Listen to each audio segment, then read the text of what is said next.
Good morning.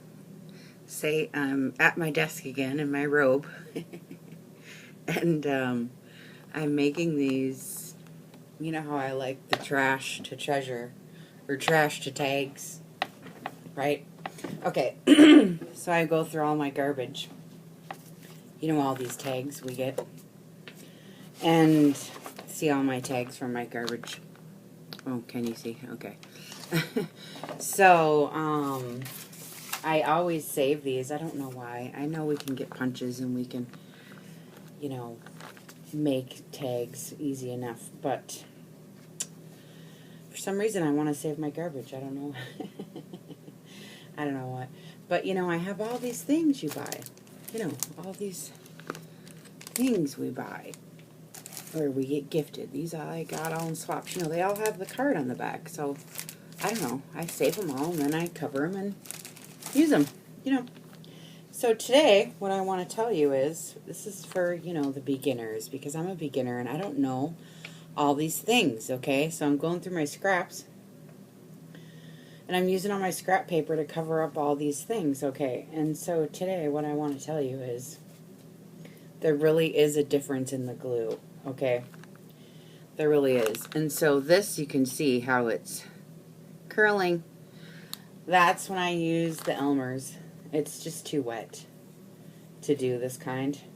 And so then what ends up happening is I end up then decorating it to try to get this off. So I'm sewing and I'm doing all this crap and nothing works. So I just wanted to tell you the glue stick. I mean, it is kind of kindergarten. But it's actually dry and it really does do good. See, these are wet and they don't wrinkle or crinkle or anything. And now, normally I don't use a whole fresh page, for this. I use my scraps, but I'm so new that I barely have any scraps right now. I'm using every little bit and piece, So what I do is I put them on the back of design paper, and then I cut them out, right? And then I just take either, usually we make these into journaling cards, right? So we gotta have some way to be able to write on the back. And so, a lot of days are spent preparing paper. And so I just have a pile, I'm sure everybody has a pile of coffee dyes. And so I glue that on there. Then I go back and glue it on the coffee dye. And then I throw them in a bag and I wait until, I'm decorating the pocket. So I have a bunch done. See, all these are garbage. I was going to throw them all away. Look at this one. This one's from my crocodile. It's a big one. But, so I covered them all. And so now I have all these tags. Okay, but I do the same thing with the ephemera cards. I make my own ephemera because I just don't have the money for all that, I just don't. And I already spent like so much money that it's ridiculous just getting started. So I scrap out magazines, you guys do it. And so I just scrap them all out, and then what I do is I just put book pages on the back. And then I just wait until, I need them, and then I go in and pull them out. See?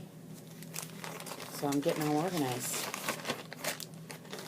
But also, I wanted to show you about the ways to treat the paper, okay? So that was one of my biggest deals and it still is, I want a variety of papers, and so a lot of time is spent preparing paper. Like I said, so coffee, we all know that one. Tea, we all know that one. I've heard of people doing cocoa. I tried molasses and vanilla, and people said then you get bookworms. Well, then, now I am doing these. This is really neat. It's pattern paper, and it's just decoupaged over top of a regular printer piece of paper. But now, I have all these cool sheets, and it doesn't matter how you put it on, of different kinds of paper. And then then yesterday I tea-bagged a bunch of this graph paper. So those are just tea bags if you don't feel like, or you don't have ink, or you don't have distressing ink, and you don't have, whatever. You can use your old tea bags. And then this is, let's see.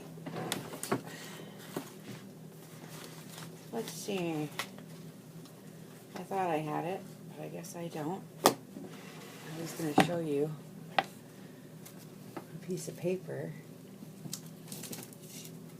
It's got gesso on it. Oh, here it is. So you can tell. Right here. These are newspapers. I have a video if you want to go look. These are newspapers with gesso on it. And then I sew around. See?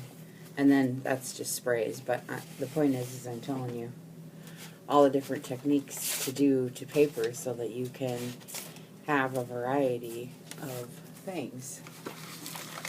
And this one's really heavily copy dyed. See, that one's real heavy. And then I was going to show you, I have cookbook pages. You can get those. And then this graph paper. That's another one. You can get that graph paper at Walmart or something. That's just copy dyed and stamped.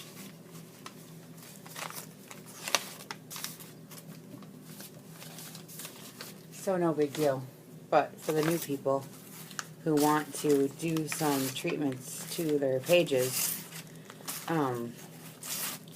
that's a lot of different. See, and then when you get it all together in a journal, it's going to look cool, right? I mean, this one is neat, but it doesn't go with these really necessarily. These ones have all that old look, So, then you fold it, see? And then you got your pages, so, anyway, so, now I'm going to sit and, punch the holes and do the corners, and then you put the distress ink on, and then now I can decorate them up and do the ribbons and all the stuff according to the pages I'm going to put them in. So we'll see you guys next time. Okay? Bye.